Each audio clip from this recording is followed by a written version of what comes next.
Hi there, and welcome to the show. I am so honored once again to welcome back our guest, Dr. Sherry Campbell. Dr. Sherry is a licensed clinical psychologist who specializes in helping healthy people cut ties with toxic people in their lives.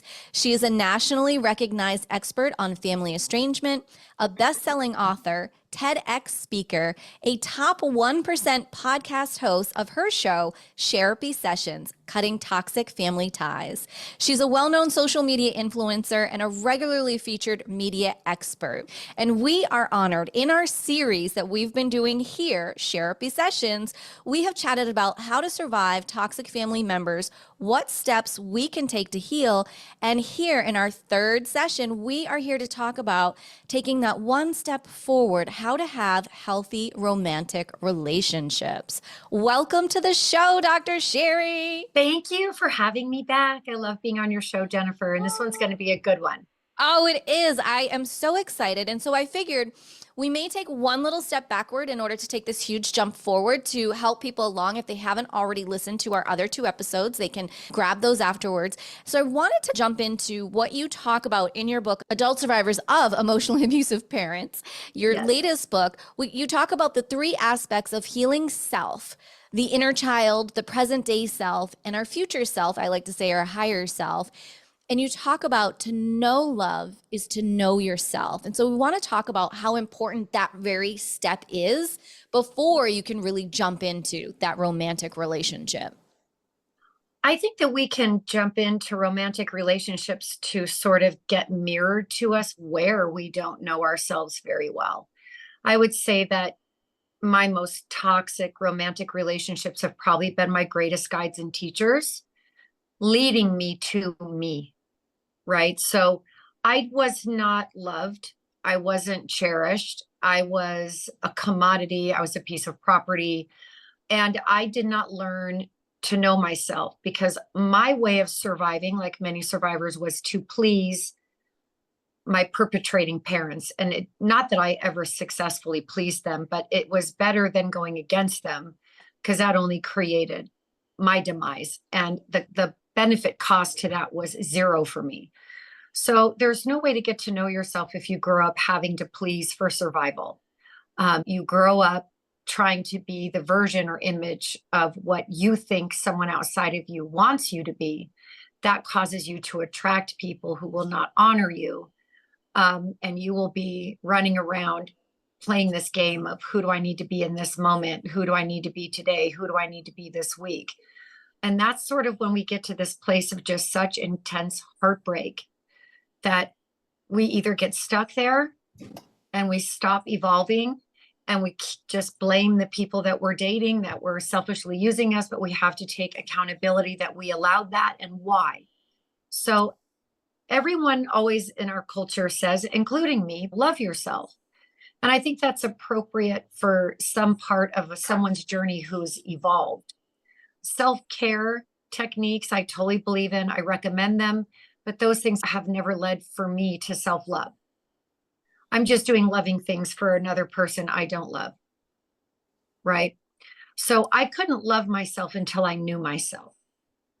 And knowing myself took and takes a lot of examination. And I now am at a place where I know my wounding very, very well. And I think that's the biggest part of knowing yourself is what are your bad habits? What are your core wounds? How much do you operate from feeling abandoned or fearing being a burden or feeling like you're never going to be enough or no one's going to like you? So you're overcompensating. You've got to get to know that person. And I think that's our child self. I think the most emotional part of us is our child self. And in my work, and I put my personal work always in my books because what's worked to heal me isn't out there. Because I don't know another expert who tells their story in a professional manner in the way that I write my books. I'm sort of the pioneer that way. But I really had to do a deep dive, and I get more comments on that part of my book as being life-saving than any other part. Because how can we love someone that we don't know? If we don't value us, how can someone else? Why would someone else? We're not even requiring it. So you really do need to do a deep dive in getting to know yourself. And you know what? People are in their heads right now going, well, how do I do that? Exactly. Right. Where Right. do I And that's start? how sad it is that we don't Hmm. even know how. Right. Right. So I did a lot of things to do that. And, I took all the psychological personality tests I could get my hands on, Myers-Briggs, Enneagram. I found my life path number. I did my astrological chart. I'm also a human design analyst, so I read that chart. I read every book that I loved from every theorist I loved, and I found out who I was, why I was this way. Understanding why I was that way helped me to look to the directions of how I could change that. I hated my inner child as much as my parents did because that's what they taught me. I was ashamed and embarrassed of my insecurities and my overcompensating habits. And so I had to look at those as superpowers and guides or signposts, talismans to get me to the next place of what I wanted to feel. And I developed this theory of, your child self, your present day self, and your future self. And they all need to come together and have some conference calls, team meetings, so that you can nurture your emotional self the way it never was. So that as at the present day you're not living in self-hate and self-abuse. And then you have an idea from the future self. Who do you want to be? How creative is that? And we can be whoever we want.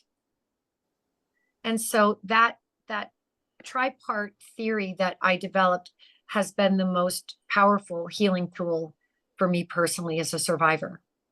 I would agree with you. I think it's so important when you can go back and connect with your inner child and understand what you missed out on. That love. You have to learn how to reparent yourself. You have to be your mother, be your father of what you didn't have for whatever And reason. be the child who was rightfully angry, rightfully abandoned, rightfully pissed off, rightfully run over, rightfully abandoned. Those are your rights. That is what happened to you. We don't get to rob people of their core wounding experiences. Yes, it's about reparenting, but it's also about accepting that you were emotionally abused, because all abuse is emotional, all of it.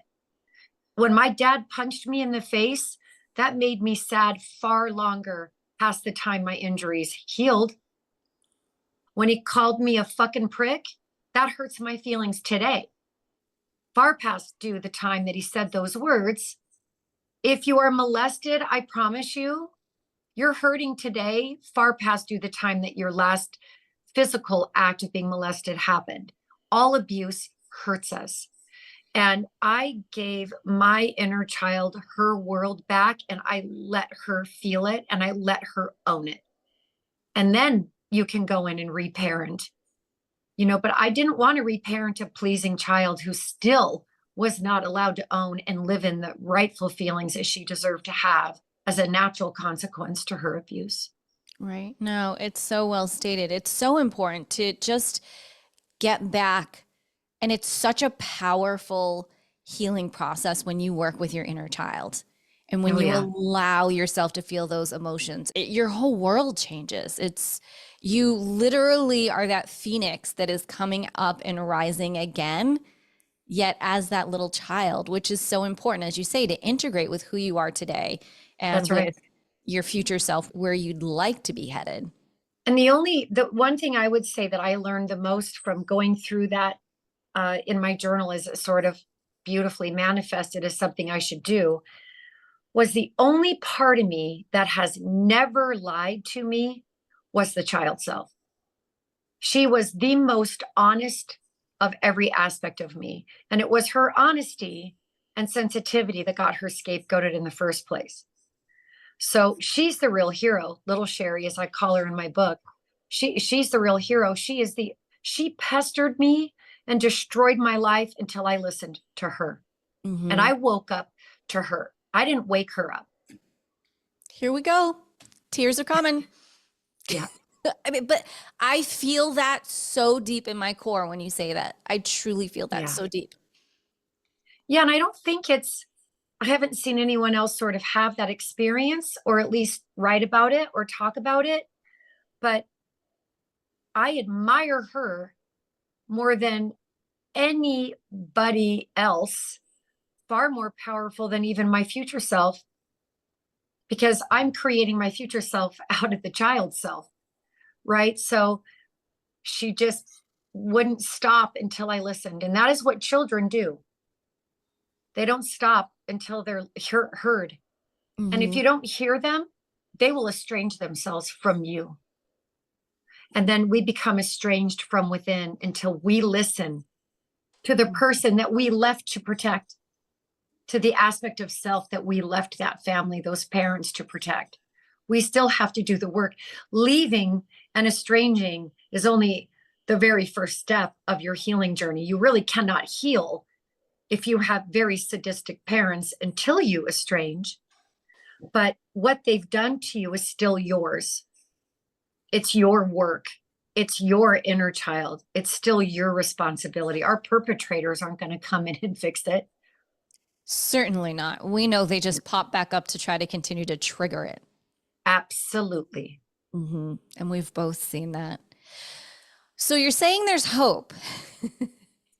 You're Yes. saying that there's hope through all of this because I know, like you, like me, we can look back. I can remember saying I could walk into a room, close my eyes, open my eyes, and pick out the Robert Downey Jr. in the room. The guy who's going to be cheating on you, he's got some Yeah. sort of addiction, blah, blah, blah. I would look at him and be like, he's mine. And that's what I'm going to have now. I can't count how many of those. But Oh, what's yeah. so wonderful is once you get on the other side and you're like, oh my gosh, because what do they, who was the common denominator in all of these learning, we'll call them Yep. crazy relationships because we were just repeating what we knew. So once we get to that point of aha, of wow, okay, I'm healing, I'm working with my inner child, my future self, my present self, what do you think are those next steps when one feels actually ready to? So I would say that no matter who we end up dating, they will trigger us. They will. But I want to go back a minute to hope, because when I talk about this in Adult Survivors of Emotionally Abusive Parents, the book we're talking about today. There's two kinds of hope. And I break those apart in this book. There's relentless hope, which keeps us stuck to perpetrators who fluctuate us between shock and hope to keep us stuck. The shock at their abuse and the audacity that they so overtly show to want to hurt us intentionally, they follow that up with some love bombing and it gives us hope. And we're like in a pinball machine fluctuating between shock and hope, making us far too confused to know where reality is, let alone to know what to do or how to handle that for decades, right?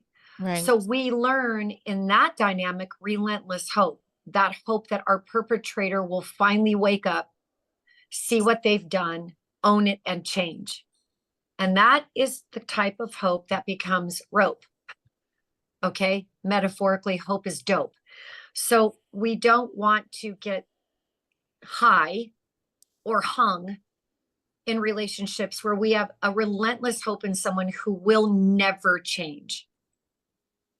So we tend to leave those relationships over time, but we still want them back when they're gone because we're totally stuck in the relentless hope, because the hope that would come after the shock could feign itself as ownership or insight, and it wasn't. Okay. The kind of hope we need to have is called rebellious hope. We want to have a rebellious hope in ourselves to be discerning and to make good decisions. So, your first step that you asked me to take is I would take a full year off of all dating. It takes 9 months of gestation to birth a baby. And in human beings, the first 3 months you have a fetus. We are the only animal who does not walk on the day of birth. So that's a year. I think you should take a full year of healing. What is 1 year going to make in the dent of your life? Do you want to continue to be abandoned and cheated on and not honored in one relationship after another, but you're not alone? So therefore that's better. How is that better? You lose your self-worth more and more and more over time, each time that you shame yourself by getting into these dynamics. That 1 year, the first 3 months are likely going to be excruciating, because all of your core wounds of I'm not good enough, I hate being alone, I'm a loser if I'm alone, there's something wrong with me, I'm never going to find someone, I'm not good enough, all of that stuff. You got to go down into that space with you and read about it. Why do I feel not good enough? Find a book on that. Being single, learn how to be single. I found a woman, I can't remember what her thing is, but she's like promotes herself as the single woman. I don't remember the names of her right offhand, but I read every single book of hers. I had to learn to be single. Also, I learned that you should never be alone. I had 9 marriages between 2 parents. Okay, so I learned that too. So I took a whole year off of dating, and I've done this now 3 times over my lifetime. And you will find someone new, I promise. But each time I decided to take a year off, each relationship got a little bit healthier. Okay, but I was still attracting the same crap. And so those 3 years have been the most magical manifesting years I've ever had. But the first 3 months, because I'm very sensitive to feeling abandoned because of my childhood, I shatter in the first 3 months. It's like I lose all kinds of weight. I can't eat. I can't sleep. I can't function. I'll drive places, not even remember the drive, like just horrible for me, because it doesn't just bring up the loss of that man. It brings up the loss of myself. Why am I not lovable? How come people can't love me? It's got to be me. What's wrong with me? So I had to really look and peel through all of those things. And then, I would say 3 to 6 months kind of functioning again. It's not that bad. I'm making it to the end of every day. I'm okay. I'm going out with friends more, and then the next 6 months, there were times I didn't even want to be in a relationship. I had learned to be so happy on my own that I felt like having a man in my life would destroy what I'd built, and getting to that place is when I would be healthy enough to think, why don't I know my value? And I don't have any adults to look to figure that one out. So I would find books. So in my very first book that's self-published, I talked about I had paper parents. If I ever needed just kind of calm, sound, rational advice, I didn't really have parents I could go to that I would ever want their advice, 4 on my mom and 5 on my dad in terms of marriages. Don't really want their advice. So, and never did I see a happy one. Right. Right. And then I was a stepchild at the consequences of these unhappy people. So I had other abusers in my life. Mm-hmm. So I would go find and learn skills. Having a personality is a skill set. If you want to learn to be composed, practice composure. I made a whole list of words on a mirror of what I thought a healthy adult was. And I did it with a dry erase marker, and I a week, and I practiced putting that into every aspect of the way that I breathed, I walked, I talked, I ate, I thought, and you do that enough and those things become a part of who you are. I didn't have parents to model in that way, so I had to do it a different way. And that's your first step. Find you first, love you first, enter the next relationship, it'll make it very clear to you where your holes are, right? So if that relationship ends, look at those holes, rebuild, and you'll find someone. I've been with my partner he and I've been together for 8 years. We're raising kids in 2 different counties, so we're not going to move because kids come first. He's had a couple of bad relationships, and we have our issues and our triggers, and we openly discuss those. And I can trust him, and he doesn't use my pain against me. And it's really a beautiful thing. And I earned that because I became a version of me that would attract something like that. It's all on you. It is not about your show. Empowered Within. It is all on you to empower yourself to become the version of you that you want to be. No one else has a role in that kind of recovery but you. It's so powerful. And I love how you share so deeply on the importance of just taking time to be with you. And you say a year, but maybe somebody might take 2 or 3 years because they, like you say, they're suddenly so enjoying themselves. They're like, I don't want someone in my space. I'm all that and a bag of chips. You know, I don't need someone in. And you really, really can do that deep healing work to recognize that only the highest of vibrational value can show up at your door for you to actually open it. That's right. And I think that when you start living out what your core values are, which you should define what those things are. You know, we all have our own idea of morality, and we have our own idea of what we value, right? You need to figure out what are your core values and operate from that, because that would be your authentic self. Make sure someone is in alignment with those. You know, when you have abandonment syndrome, you don't care who the person is, just as long as you're not alone. You know, it's like you'll pick a number. You don't care. You know, and you've got to start to care, because if you don't value you, why would someone else? Right. And it's not their job to come into your life and teach you your value, because if you don't know it, we will discard the ones that are nice because they're not aligning with the terror and abuse and mirroring us that we're not lovable because we haven't done that work. So it all starts with you. When you start to heal, you start changing your vibe. Everything about you shifts, and you start to pull in people that are more in alignment with that. So many of us have been raised and indoctrinated to believe that in all these Disney movies that she's rescued by him. She rescues him. Cinderella wanted a nice pair of shoes, a dress, and a day off.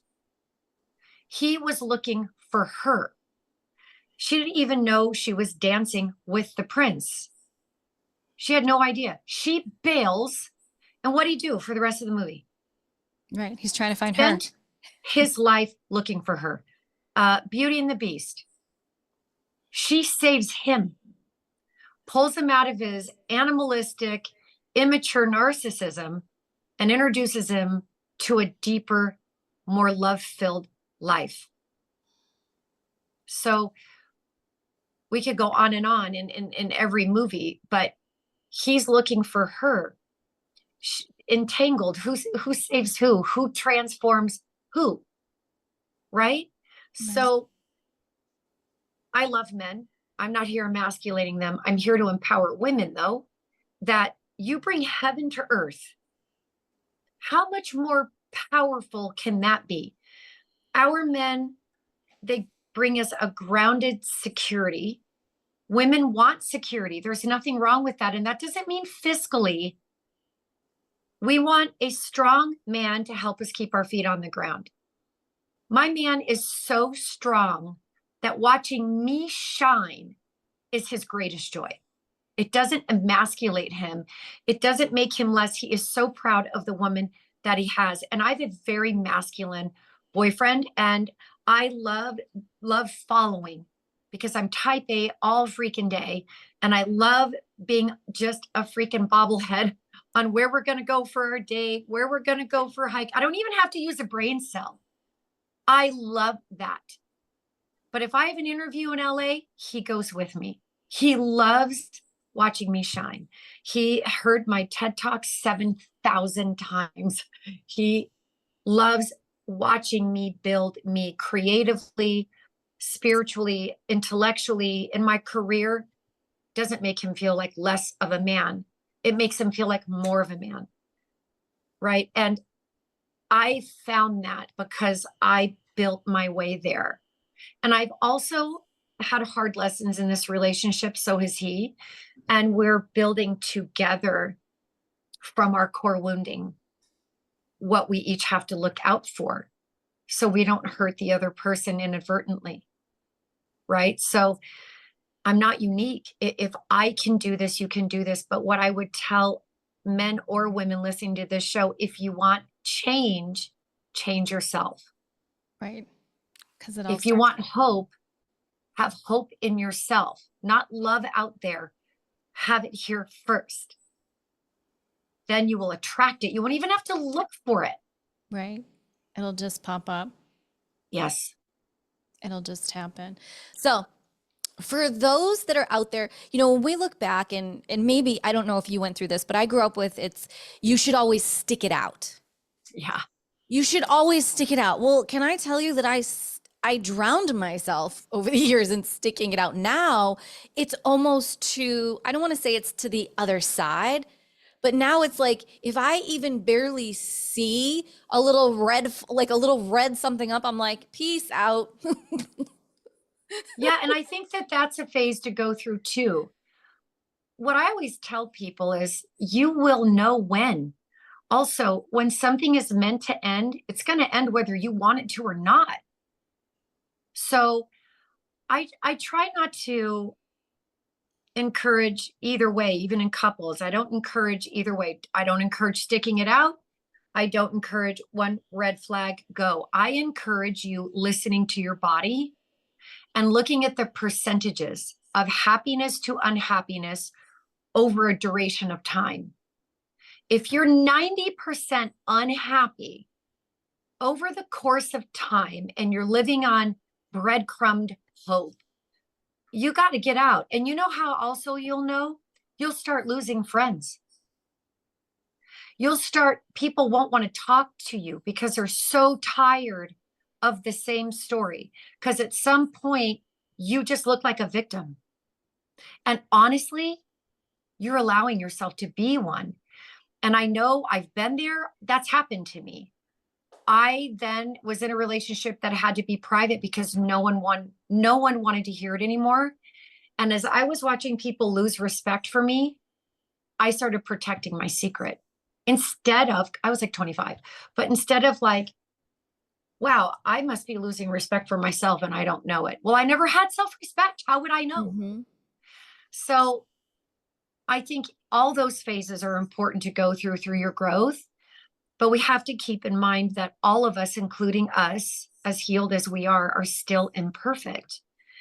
And we will also accidentally hurt our people unknowingly, or maybe we won't. Maybe we're so attuned to other people's feelings that we don't. You know, I can't recall a time that my boyfriend has one or two times in 8 years that he's hurt my feelings.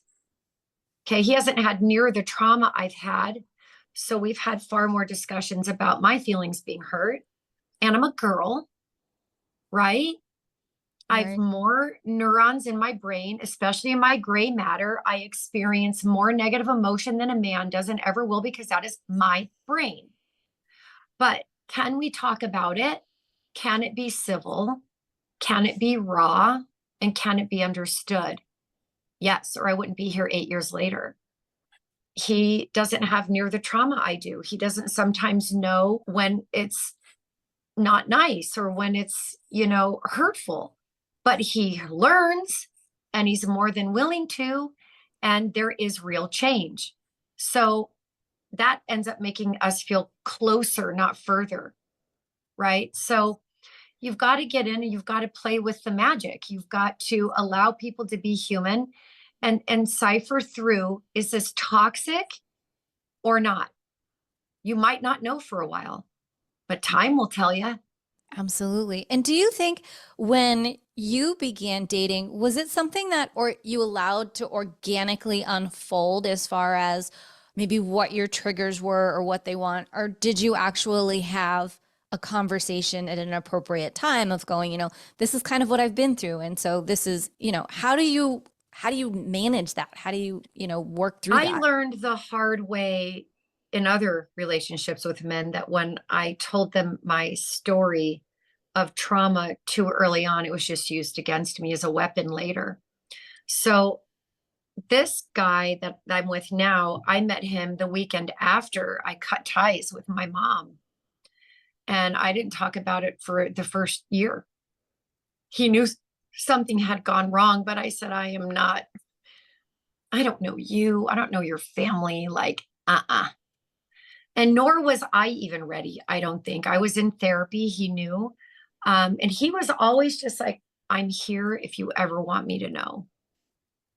I And think that was great for me.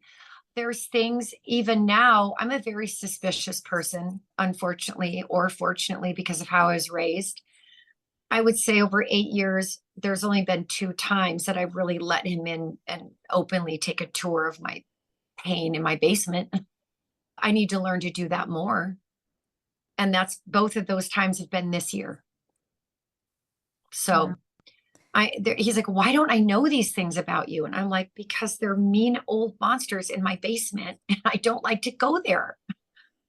I think that's super important that you shared an incredible advice of what you held close to your heart Yeah. until you felt safe. Because I'm 8 years in and he's still, right? I It's wouldn't very have, close to my yeah, heart. It's I, my stuff.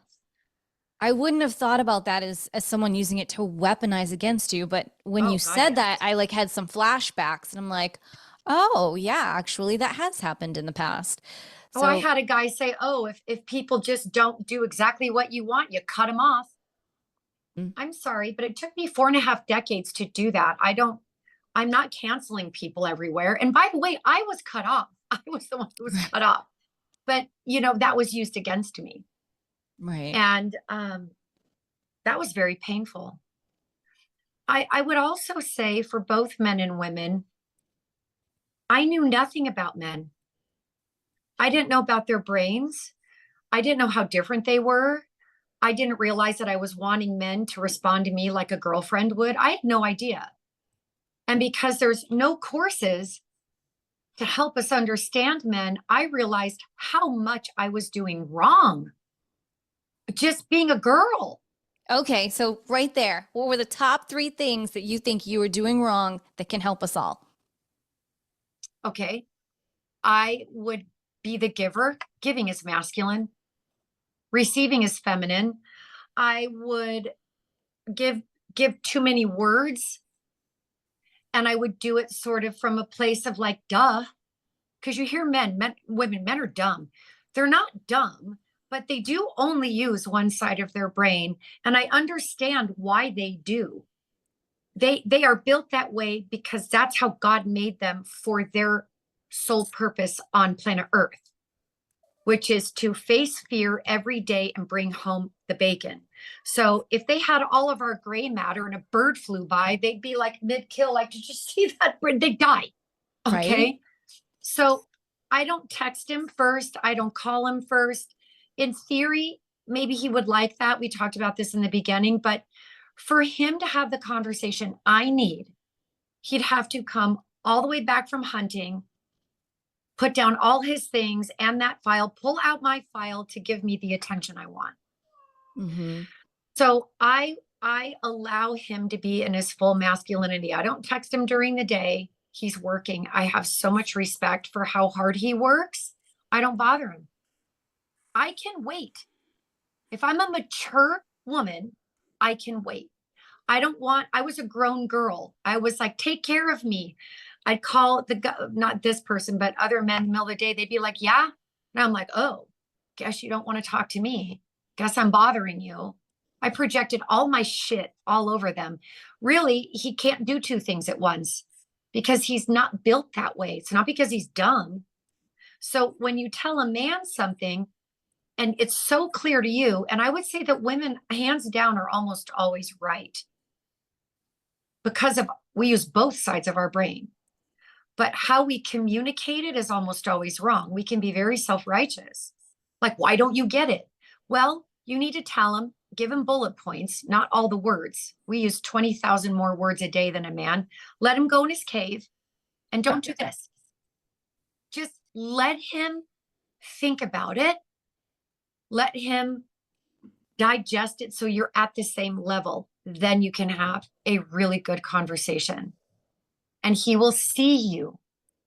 And he will be able to see a better version of him. This is the magic of being a woman. But we have to drop our egos and the know-it-all attitude when we're right. We have to allow him to marinate in it longer than we need to, because it's harder for him. Right? If you give a man a lot of words, he's going to shut down. Right. It's too much. It's too much. He's going to shut down. So learning to edit, I think, has made me far more articulate. And I'm learning that to be articulate is a superpower because I get to do a lot less work and say a lot less and get a better result. Now, I'm a woman. So do you know where I dump all my anger and my self-righteousness? And when I think I'm right, I go to my journal and I write it all out. Okay, I write it all out because I think women make men feel very, very unsafe in verbal talks. So they're not really designed for that. Okay, another tip. Always go side by side with a man. If you're at dinner, sit next to him. Think about it. All men at war go out to the battlefield side by side. Who do they face? The enemy. All football players, athletes, they run out onto the field side by side. Who do they face? The opponent. Your boyfriend is a VP and he's going to go to a business meeting. Who's he going to sit across from? His boss. So if you want to prepare your man to fight and argue, sit across from him. When you sit next to him, you can put your head on his shoulder. It's less threatening. It's in his DNA. So in my office, I angle my chair. And my men always sit away from the angle unconsciously. They don't even know. Because they feel safer. Talk therapy is really foreign to men. It's really not built for what men need. If I have a male that's very hard to open up, I'll say, let's go out and walk. Because if you get them driving, moving, because right, if they're going out onto the field, they're moving. Right. So movement, if you have sons, sit next to them, walk with them, throw a ball with them. Let there be something in the middle so that the man doesn't feel this spotlight on him where he's got to be feminine and say the right things and do it all the right way, or she's going to be mad and she's going to say I'm not good enough and I'm failing her and why am I so dumb, right? So I had to learn what feminine energy really is. I never considered that giving was masculine, ever. I've never heard that before. I mean, it's in all my years, never heard it before. Well, let's pull apart the penis and the vagina. Okay. Okay, let's just go there. Let's go there. What does the vagina do? Does it give? No, it's receiving. Does the egg chase the sperm? No. Isn't our organ internal? Yes. Can you see it from the outside? No. Okay. We receive, right? Yes, we're the receiver. My eggs have never left the uterus and chased a man around. But women that are desperate, they chase the sperm. I'm like, why are we baking him cookies? It's date one. Let him give. Let him open the door. Let him love you. Do you know that they feel so masculine? And I can already hear women, because I hear it in here. If I don't do anything, he's not going to do anything. Then he's not your man. Right. 100%. Okay. Scott doesn't let me pay. Scott doesn't let me pay. Do you know what Sherry tried to do? Here, I'll get this one.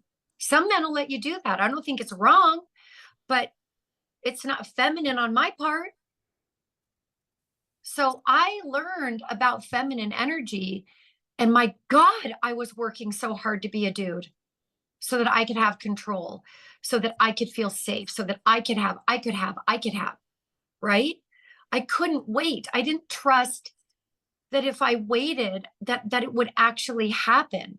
So I had to learn hard things like patience. My mind, in being patient, would start spinning an abandonment story, a fear story, a cheating story. It would be insane. Absolutely. So to stop my pain, I would then become masculine and I'd initiate contact or I'd initiate something, right?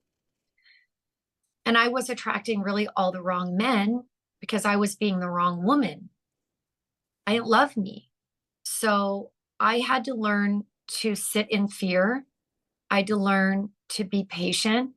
I had to learn to trust that the right man was out there for me and that he would find me, and he did. Okay. So I think there's 3 types of women. So if there's an island of women, there's the hitchhiker at the shore, who I was for years. There's a woman in the middle of, kind of that way, but there's a woman at the core. There's these women at the core, and they're mysterious and they're magical, and that's who men want. Okay. So I'm hitchhiking for years, and they'd pull up. I'd get in the boat. They'd get me past the waves, and then they'd throw me the oars, start rowing. So I'd row and row, and they'd be like, "You're not rowing right. You're not doing this right. You're not that right." And then just fighting, you got in my boat. I didn't, you were hitchhiking. And I would wash up dead on the shore over and over and over again. And I was constantly like, when's the next boat coming? Like I try to time, when was the next boat? I don't want to be alone. I'm so scared to be alone. Right. And then that didn't work. And that wore me out, and it wore me to my bone, and it made me hate myself. And I felt unlovable. I felt so easy to abandon and reject. And so then I just went into hiding, which I would call healing. And I would hear about these other women, the mystery women.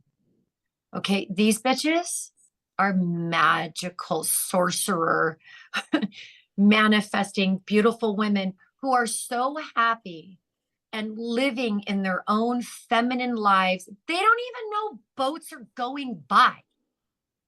They don't care. And men will leave their boats and go in and on a major hunt to find these magical women, and they will die healthy, late, and happy. I love it. Yeah. I hitchhiked for years. It's all I knew. My value was so low. A man cannot save you. A woman cannot save a man either. If he's not healthy, no matter how healthy you think you are, you cannot fix him. If he's not in his healthy masculine energy, you can't fix him. So I had to learn about men, and then I had to learn about women. And I studied goddesses. I studied the Greek goddesses. I got a book called Pussy, A Reclamation. One of the best books I've ever read. Women Who Run with Wolves. Wow, that book knocked my socks off. The Red Tent.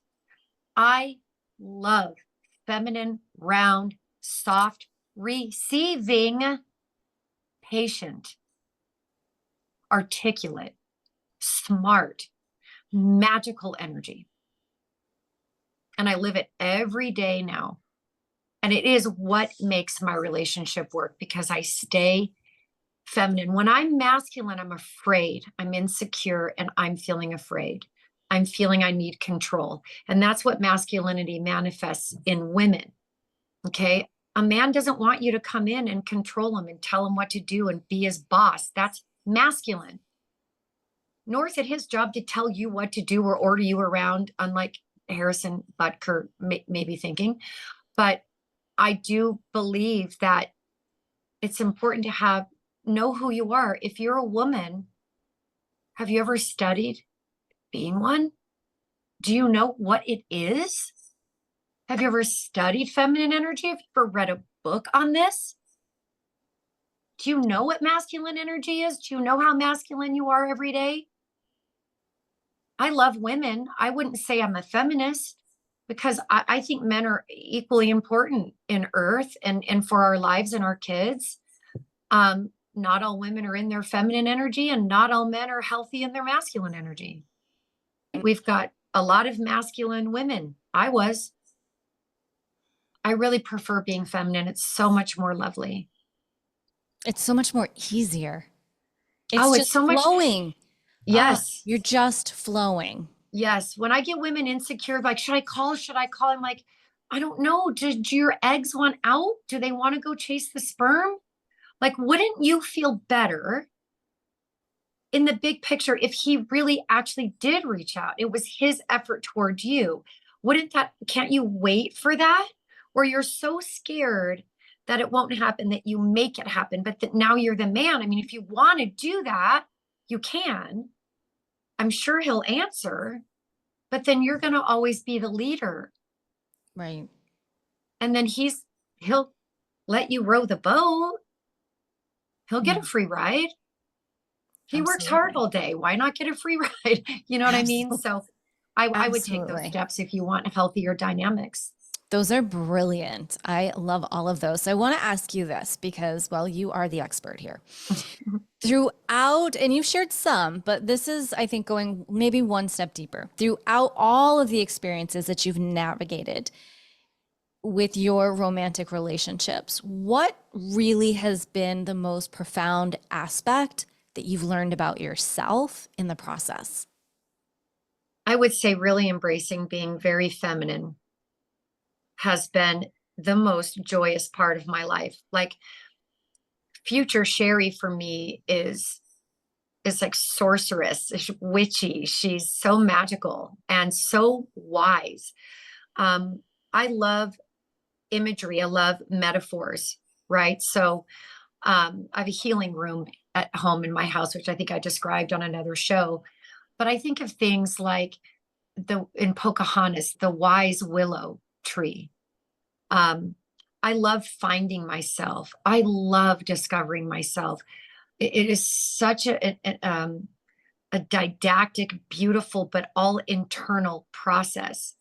And I used to try to find men, and now I'm constantly in pursuit of building me and finding new aspects of me. It's such a creative process. And I really love that. That's been the most profound awakening of my life, that my healing journey is the greatest journey that there is.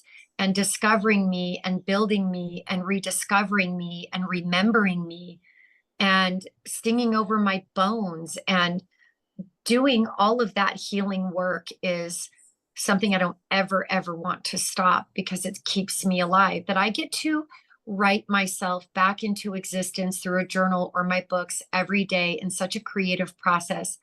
And I get to be this person that I love being. And without shame, unless I'm really triggered, do I feel shame anymore? And I don't want to be powerful, because that insinuates to me power over something. I just want to feel empowered. And that is a verb for me. It's not a noun. I want to always be empowering myself, and not over anyone else, just for me, stretching the boundaries of what I think I can manifest. I love helping other people. I love having an impact. The only way I can do that is if I keep magic in my life. And my life was full of pain for so long, and I love the magic now. It's really a beautiful space to be. Thank you for that. That was so amazing and just so authentic, and to remind people about magic. And I feel that there's so many of us like you and I that as we get to different spots on our healing journey, you can see the magic that's around us and the magic that you're pulling in. What I get called now, and I've been being called this for years in my social media, is an earth angel. Mm-hmm. And there's an actual song called Earth Angel that my boyfriend found, and he always posts it on my birthday. But it's I think it's so magical to be a woman and so magical to embrace your feminine energy. And then that supports and empowers men to be in their healthiest masculine energy. And we're men and women. We want that vibe to be very attractive and to do that over time. I think too, sometimes people get married and it becomes bartering and deal making. This is my role. This is, and then we're always making each other unhappy. And I think it's really important to always live your individual life first and then share it with your partner. Share it. It's lovely to live without demand and without letdown and without high expectations of others. And not that we don't run into those traps, because you do have to partner with someone, right? But if you're individually really, really happy, that means that you are taking care of you for your person and they're taking care of themselves for you. That just seems like such a better deal. Then you need to do this for me, for me to be, you need to speak my love language for me to feel loved. Well, what if that's not their love language though? What if their love language is something different? And if they're doing all of that, they're loving you in their language. Why doesn't that count? Like, I just don't like all of that. You have to be some type of way for me to be happy. No one's going to be able to do that for anybody, no male, no female. So work on your individual life. We all have bodies for a reason.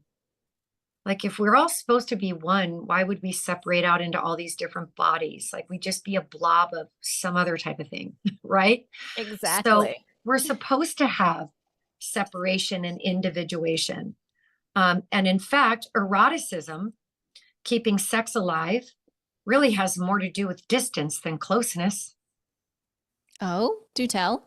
There's a book called Mating in Captivity, and I highly suggest you all read it. Oh boy. Okay. When is a relationship the most spicy and sexy? When is that? The beginning. When you're getting to know someone. Mm-hmm. So why would we stop growing because we got married? You're married, and so now you get to stop growing because what your person's going to do all of that for you? Or why not become the most magical wife or magical husband you can be individually, have alone time, have separation, so you still want to have sex? Text less during a day so you're excited to talk to your person when they come home. Mm-hmm. Little ways. And she goes through all these ways, how it's a myth that the closer you are to somebody, the more you want to have sex with them. It's totally a myth.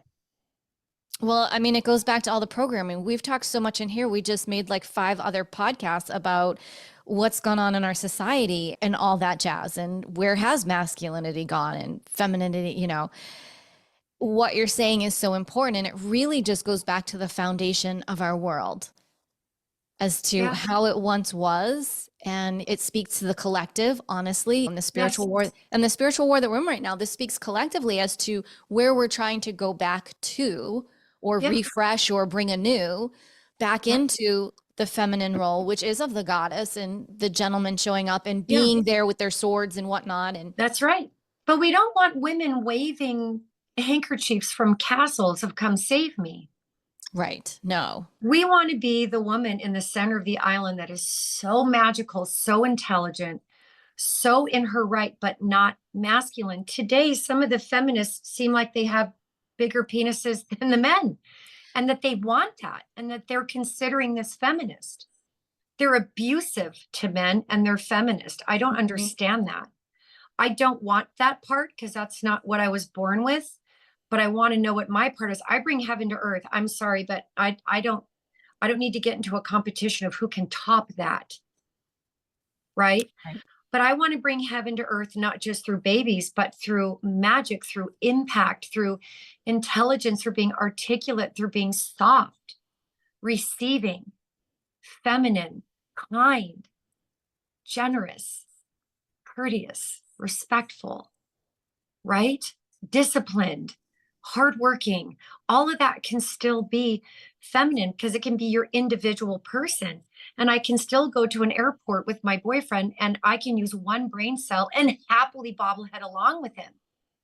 Isn't that the best? It's the best. I'm It's the so best. geographically challenged that my boyfriend's like, babe, you are not going to LA on your own. I'm like, I love you. Because Barbie can't end up in dangerous places. Not a good idea. Can't. No. No.